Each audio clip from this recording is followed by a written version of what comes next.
Look, let's talk, shall we, about migration. The population of England and Wales, get this, everybody, it's expanded by more than 700,000 people in 1 year. Of course, you guessed it, because of net migration. That's not far off a city like Liverpool being added to the UK. Matt Goodwin, your thoughts? Yeah, I mean, this is a disaster. It's more evidence of our population explosion. I've written about this for much of the last 2 years.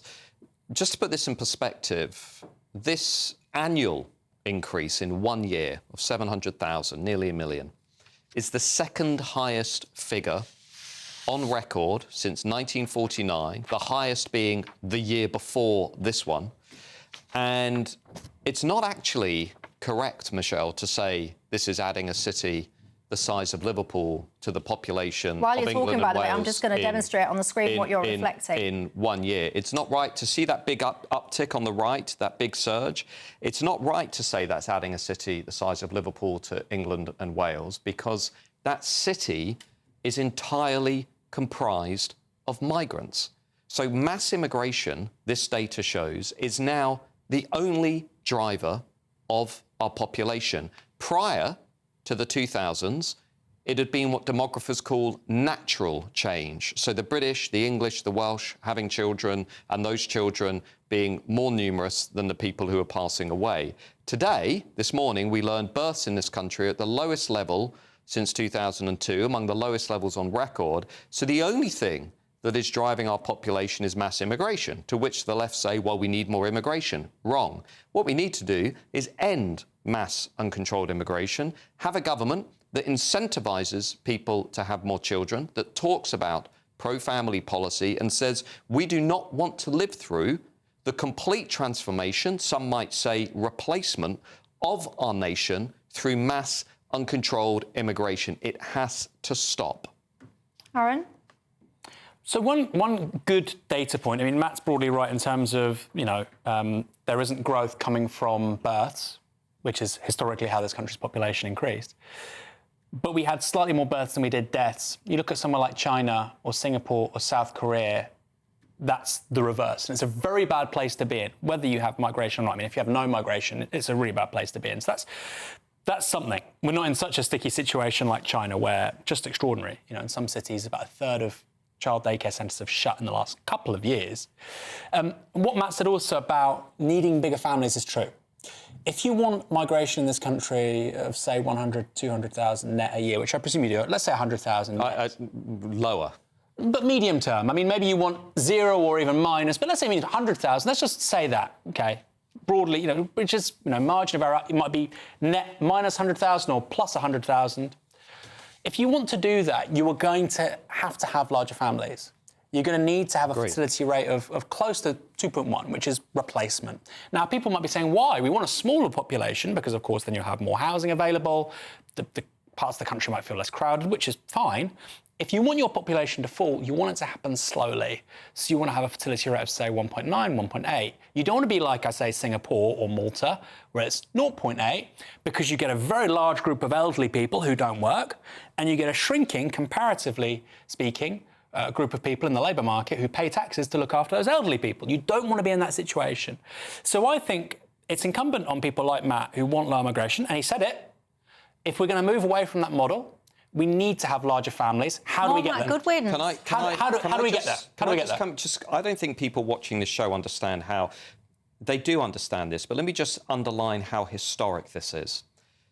In every year since 1997, every single year, there has been more immigration into these islands than there was in total between the Anglo-Saxon era in the 5th and 6th century and the start of World War II.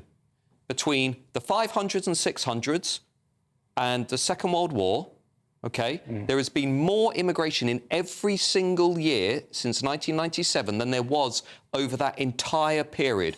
This has never happened before. So when the left say, well, we were always a country of immigration, wrong. We've never done that. So the question then is, how do you fix it? Immediate freeze on mass uncontrolled immigration. How do you engineer pro-family policy? I'll give you 2 ideas. 1, you start going completely overboard with the number of tax incentives and monetary incentives that people have to have more kids, and you make that, I'm going to I'm going to really say something controversial. You make that exclusive to the British population. If you're not British, you don't get those benefits. What does that mean? It means that if you are, let's say, part of the non-British community in this country that is claiming £12 billion of welfare paid for by the people watching this show, you're not going to get the tax incentives that I'm about to say. Let's say, for example, I'm not trying to 0%. Just to clarify. So if somebody's half Jamaican, born here, half white, half Jamaican, I presume you mean they're British. If somebody has a British passport, then these tax incentives can be open to them, OK? But what I'm not interested in are people who have been in this country for 2 minutes. What I'm saying is, let's think about 0% mortgages for people who have 3 or more kids. Let's do what Hungary does. If you have 3 or more children, major tax incentives across the board. But let's go further. What does cultural change look like? We basically have banned smoking or reduced smoking in this country, not just by making cigarettes more expensive.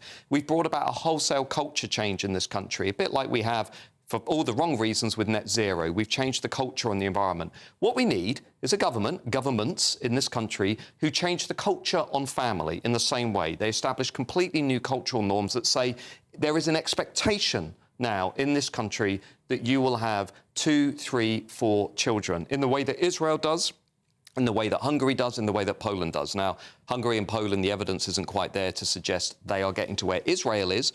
But what Israel have done is very interesting. They said this is about survival. This is about the survival of the country. And I have to say, lots of people will scream at me online after this. The West and Western nations now need to start talking about family policy in terms of survival. Not only tax incentives, but in terms of the survival of their nations. Well, the easy thing that Matt hasn't mentioned is, of course, stopping emigration. If you really want the survival of the British nation, this continuous kind of British people that have been here, like he says, broadly speaking, in England anyway, since the 5th, 6th century, you'd have to stop emigration. And the reality is lots of Brits like to emigrate. Not that many, though. Last year, 50,000. I think even today, I don't know the precise numbers, but I think speaking right now, I think there's about 5 or 6 million people worldwide who are UK-born who are living elsewhere, many doing very well for themselves. There's lots of conversations about younger people as well. Yeah. And why do they want to leave? Well, quite. Or some people left 30, 40 years ago. But my broader point is that if you want to do that, I think that's a big thing. And right now the incentives are to leave rather than to come back. And we probably disagree about how to change that, but that's a thing. And I do agree that we need bigger incentives to have families. We also need housing, because the one thing you and I would agree on is unless you have a viable housing market that can give young British people housing, they're not going to have children. And the trade-off is this. You can have affordable, available housing in this country, or you can have mass uncontrolled immigration. You cannot have both. And we need a political leader that has the guts to stand up and say that to the British people. 700,000 in 1 year. 700,000 people added to the population. Do you know how many houses we built in that same year? 190,000. Can somebody solve the riddle of housing in this country? Because Keir Starmer's today, he's come out, he said, well, we're going to build more housing. Our population in England and Wales is growing by 700,000 in 1 year, and we're building 190,000 homes. It's ridiculous. You cannot simultaneously have mass uncontrolled immigration and increasing your population by 1% every year and gaslight the British people by saying you're going to solve the housing crisis. It is completely ridiculous. You're going to have to change a lot of hearts and minds, though, because if I think about my generation of women, you all know how things used to be. It used to be that women, and I'll get in trouble for saying this, but I can say it because I'm a woman, women used to be at home, you used to raise your family, you didn't used to work, you used to be able to live on single incomes. Now, talk to many young women, not that I'm saying I'm young anymore, but talk to younger women, and they will sit there and they will say, I don't want my kids until I'm in my 40s. What then happens is men don't want to settle down until much later. Women don't want to settle down until much later because they want to build their careers as well. No one has proper conversations about the ticking biological clocks for women. Well, you pretend that women can have it all. They can't. They get into their 40s.